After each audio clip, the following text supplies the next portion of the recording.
going on, guys? Coyote River here, back a video. It's been a minute since I last uploaded, so I have something exciting for you guys that I've been planning the last couple of days to do. So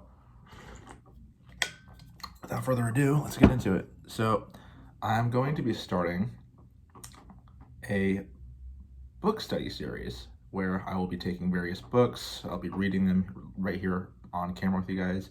I'll usually be doing them live. However, I just requested access for YouTube Live, so I have 24 hours before I can even do that.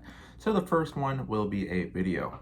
With that said, this is the book we're going to be going through to kick this series off.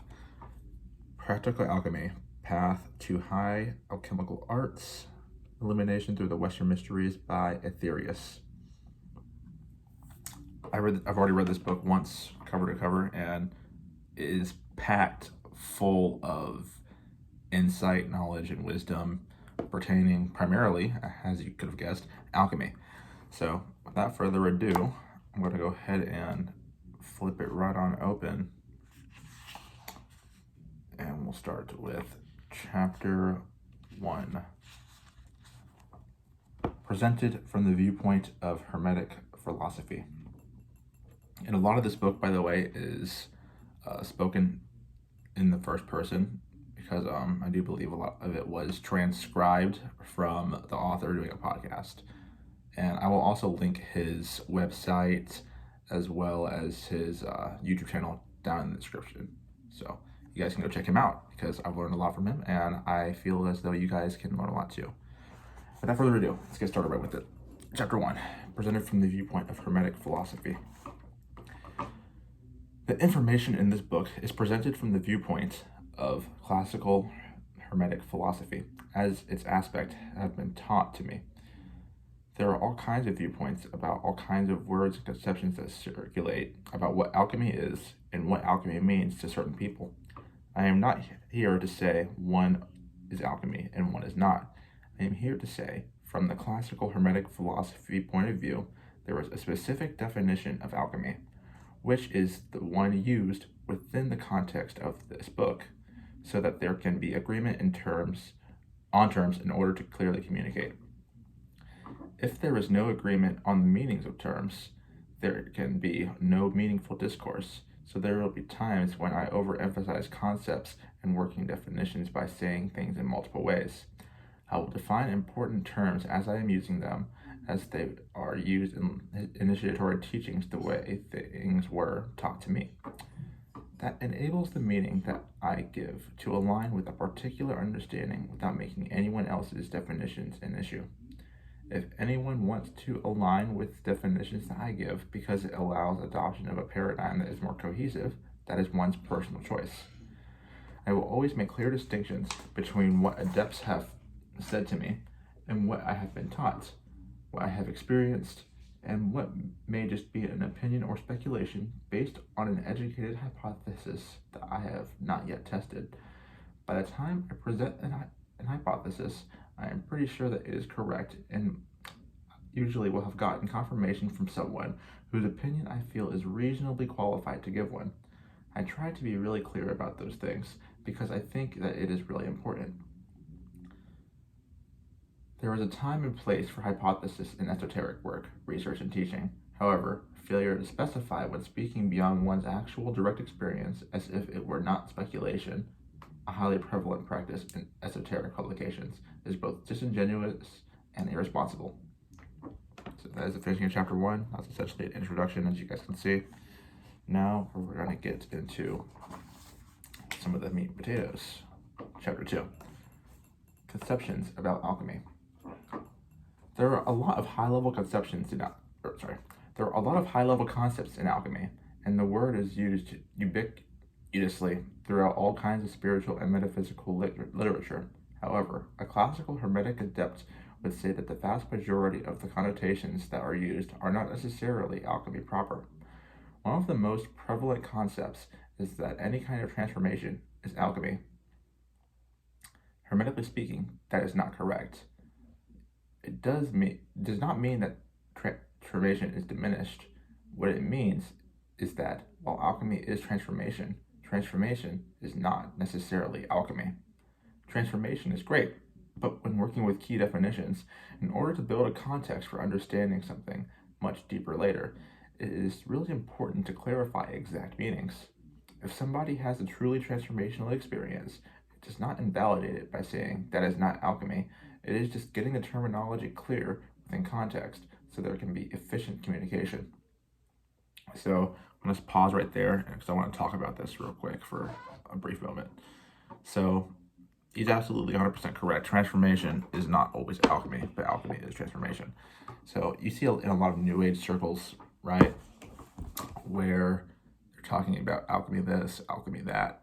However, they truly, they use the term, they kind of throw it around carelessly. And when one is wanting to truly study alchemy, like I am myself, something that I wish to practice down the line at some point, real laboratory alchemy, it's important that you don't just throw these terms around like a lot of people do in the New Age circles, which I used to be a part of myself, right? And I've slowly distanced myself away from that because it's just a lot of BS, quite frankly. There's a lot of delusion in there. There is truth that you can find in there as well. However, it got me to where I needed to be, and then I was able to step away after really analyzing everything that was going on. So, continuing forward. There are a lot of modern conceptions about alchemy, and it is good to talk about those from the beginning. One of the things that happened between the magical community and the alchemical community is that for a long time, there has been a rift down the middle. Part of my purpose is to mend that rift. I am a bridge. I have had training in both sides, not commonly afforded to most of those on either side. In the classical laboratory alchemy tradition, most are a little more left-brained and then in the classical magical traditions, a lot of times many are more right-brained. They have these funny notions which have come about over a period of time. Lab alchemists have a tendency of believing that alchemy is just laboratory work only, and that most of the magical stuff is just a bunch of fuzzy woo-woo and not actually real. That is because they have generally had very little magical experience, because they are drawn to the lab work. And, I personally haven't encountered anyone like this, unfortunately, because I just honestly haven't had that luxury. However, I do see, the rift between the communities, right? It's obvious just throughout what I've seen from the New Age. That a lot of people think that it's just mind power, this, that. Yes, that is a big part of it. However, there is more to it than just that. On the other side, and a much larger percentage of the population, is the magical community. They have been led through various authors in the past, mostly of the last 100 years, to come to the conclusion that physical laboratory alchemy is not necessarily real, that it is mostly a mental or psychological, internal kind of meditative practice. I literally just said that. Basically what I just said. So, both sides are missing the balance of the other. Each of them has important pieces, but it is a lock and key system. Like a tumble lock connected to three-dimensional chess connected to another tumble lock. I love how he states some of these things. He's funny. He has a pretty funny sense of humor too. They are deeply interconnected, and an accurate functional understanding of either requires a comprehensive understanding of both. My view, and the integrated hermetic view of these things, is a more holistic view. Though all of those ideas have their place, it is knowing where they fit in a template that makes a picture that then makes sense. The hermetic arts are both art and science, and that means they are empirical. They can be measured. They can be tested. In fact, if one cannot measure and test it, that basically means one does not understand. Then one goes back to the drawing board until understanding arises. That is the check and balance that a unified approach to hermetic studies provides. That is the purpose of a properly integrated approach to the Western mysteries. I agree with this 100%. And I am looking forward to doing this live. Maybe we'll have people actually hop on and we can discuss this more in the chat as well. We'll see how that goes down the line. And I will be posting a schedule for these things as well, because it's going to be something I'll probably do maybe once or twice a week with these. And at the end of the series, I will give you or maybe towards the end, I'll also give you a sneak peek of the next book we'll be doing as well. And that next book we'll be going through fresh together. It'll be a book that I have not read myself. Stay tuned for that.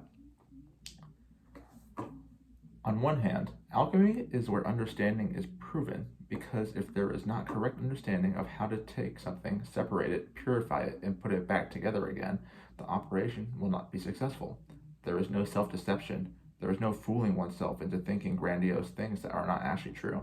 Whereas on the magical side, that check and balance is not there as much. Again, I agree 100%. If you look at New Age circles, this happens a lot, right? There is no checks and balances.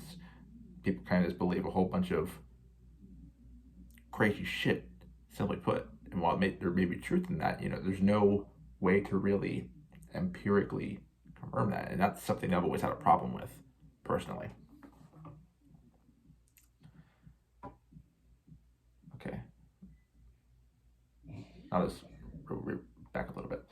There is no fooling oneself into thinking grandiose things that are not actually true. Whereas on the magical side, that check and balance is not there as much. It is, but it is a lot more intangible. Exactly what I was basically saying. One can only produce direct physical phenomena in the magical tradition much further down the path of mastery than one can in the beginning of alchemy, where, with accurate instruction much earlier in the process, one can actually create something that is a spiritual substance, a true quintessence. Because the ability to demonstrate phenomena happens much further down the path, and a lot of magical traditions are also approached from a somewhat religious point of view, it is often considered quite inappropriate to question things. In fact, if one questions too many things, one becomes the rogue and gets left out. One gets the same basic responses from priests when young, asking the questions that they cannot answer, and they say, "Don't worry about it."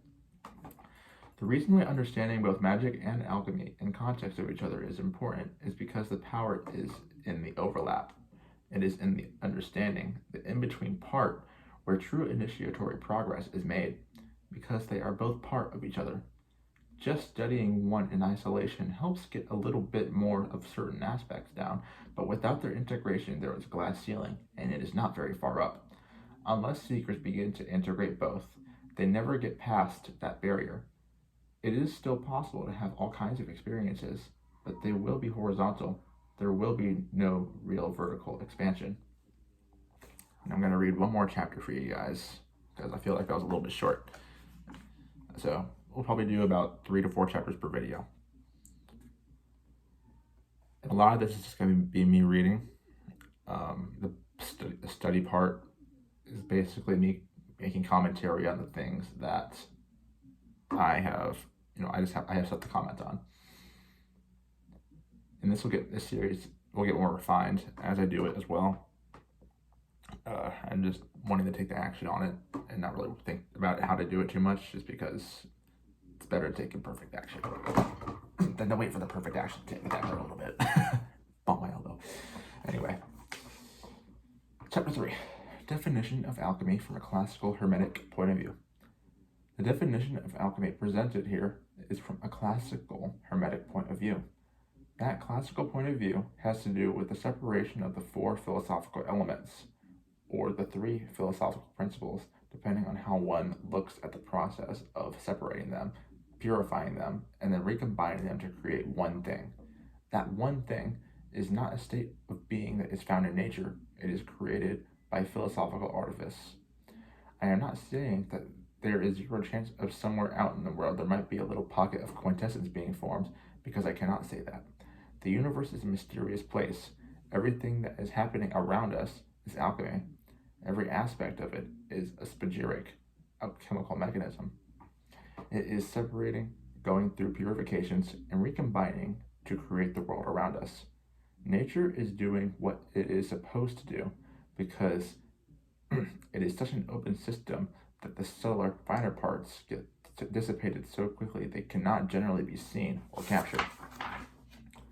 Therefore, practical laboratory alchemy happens in a closed system where it is possible to see and capture all of those subtle components and learn what is really happening. This is how alchemists studied nature, as they often advise sons of the art to do. When they said to study nature, they were not talking about the surface level that anyone could see, or even the deeper levels of the external world that we can access today that were not available earlier in our recorded history. They sought to understand the underlying mechanism of all nature, the one thing that was created by the one mind. That mechanism cannot be found without doing practical laboratory alchemy. The idea of the one thing is really important. It is, in fact, probably the most important thing to get from having a correct Hermetic mindset. That comes from the Emerald Tablet of Hermes. So this is now from the Emerald Tablet. And truth without deceit, certain and most veritable. That which is below corresponds to that which is above, and that which is above corresponds to that which is below, to accomplish the miracles of the one thing. Just as all things have come from this one thing, through the meditation of one mind, so do all created things originate from this one thing through transformation. Its father is the sun, its mother the moon. The wind carries it in its belly. Its nurse is the earth. It is the origin of all, the consecration of the universe. Its inherent strength is perfected if it is turned into earth. Separate the earth from fire, the subtle from the gross. Gently and with great ingenuity, it rises from heaven and descends again to earth, thereby combining within itself the powers of both the above and the below. Thus, you will obtain the glory of the whole universe. All obscurity will be clear to you. This is the greatest force of all powers because it overcomes every subtle thing and penetrates every solid thing. In this way was the universe created. From this comes many wondrous applications because this is the pattern. Therefore, I am called thrice greatest Hermes, having all three parts of the wisdom of the whole universe. Herein, I have completely explained the operation of the sun. Back to Aethyrius. This one brief text has so much in it. It was distilled by a brilliant mind and set down for posterity. There is nothing superfluous in this, and there is nothing left out. The work entails coming to understand it so that it can be applied. Most of the time, though, without true initiatory alchemical teaching, being taught by an adept or being taught by someone who was taught by an adept, what these things really mean is left to very subjective definition when there is actually a very specific definition. Most seekers have heard the axiom, as above, so below. The part that is left out is usually to accomplish the miracles of the one thing, which is the rest of that concept. It all comes from the Emerald Tablet, but the way things are normally presented, that last part is selectively omitted. The as above, so below is a fragmented phrase the as above, so below as a fragmented phrase was made very popular by the Kabbalion, written by the three initiates, which may or may not have been William Walker Atkinson. It is not known for certain, but it is known for sure that he was one who used pseudonyms to publish a lot of other books that were published by the Yogi Publications Society, many of which contain highly suspect content.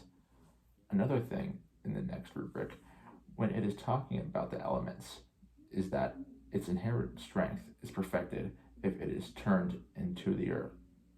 Its inherent strength is perfected if it is turned into earth. So that says an important thing to comprehend. The very next thing it says, separate the earth from fire. If one does not know how to get the earth out of fire, one cannot do what it is talking about. This is a really specific thing, and it is a little tricky, but it is impossible if one does not even know what it means. Correct understanding of this one line becomes a key in identifying which process truly align. Correct understanding of this one line becomes a key in identifying which processes truly align with adept teachings and which do not.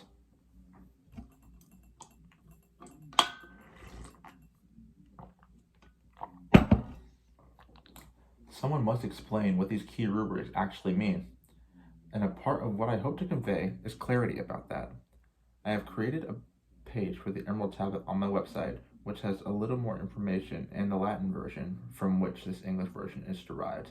I'll see about also linking that in the comment or the description for you guys as well. I go back to the Emerald Tablet a lot because it is a constant reminder about the one thing, capital O, capital T in one thing. The axiom, as above, so below, comes into play because what is true in the macrocosm is true in a microcosm, and must be true in the microcosm of the one thing in the alchemist's flask.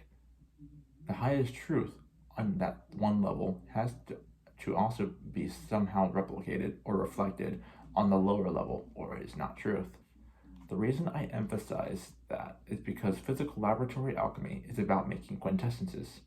There are other levels to Western alchemy, such as inner work, which is truly alchemical, that leads to profound psychospiritual change. From the viewpoint of making plant quintessences, though, most of the modern books on the subject are not really teaching people how to make quintessences, but offer only an advanced form of herbalism. This is true, just based off of what I've learned. I've also had the privilege of talking to Aethyrius a few times myself, just through some of the classes that I have with him. And this will also be a little bit more later in the book as well. But yeah, you have all these different, like you have different brands and everything. I can't list the name off the top of my head, but you have brands. They basically they're like alchemical whatever or alchemy whatever for their what is essentially not a quintessence, which we'll learn more about later in the book, but it is simply essential oils and other things which are essentially a part of herbalism. Even if someone has done all the preparatory work to create a true quintessence, those are made by having what alchemists call the philosophical sulfur, the philosophical mercury, and the philosophical salt, otherwise known as 3 philosophical principles. Those are obtained by separation, purified, and then put back together again to make one thing. Putting them back together again is not just putting them all in a bottle and shaking it up. Basically what I was talking about. But that is what most people are making and selling on the market under the name of spagyrics, which has become a common naming convention often applied only to plant work in the modern teaching, which is incorrect in and of itself. I am going to get into the distinctions about all of those different aspects so that someone can really tell whether what somebody is saying is real, is actually real or not. What I am trying to give here are the tool sets and the framework to decide for oneself if what is being presented is real or not, based on rules given by alchemical adepts that are seldom properly explained. So, this is where we're going to leave off for now, everybody. Do I still have my bookmark here? Yes, I do. So, I'm going to mark this for now. When we pick this back up, we will be going through chapters 4 to either 7 or 8. I'll decide that when the time comes for the live, which will probably be on either Wednesday or Thursday. And I encourage you guys to interact with this as well, right? Obviously, this is a uploaded video, so unfortunately, we won't be able to go over this live for the first session. However, I encourage you guys to discuss this down in the comments too. If you have anything that resonates or you want to speak out on, feel free to comment it below and we can start a dialogue down there and we can discuss it. And then when it comes to the time for this getting tongue-tied, when it comes to the time to do the live, we can we can go back a little bit and discuss things further if you want. All you have to do is just leave something in the live chat and we can go over that. And yeah, I look forward to doing the next one with you guys. I hope you enjoyed and take care.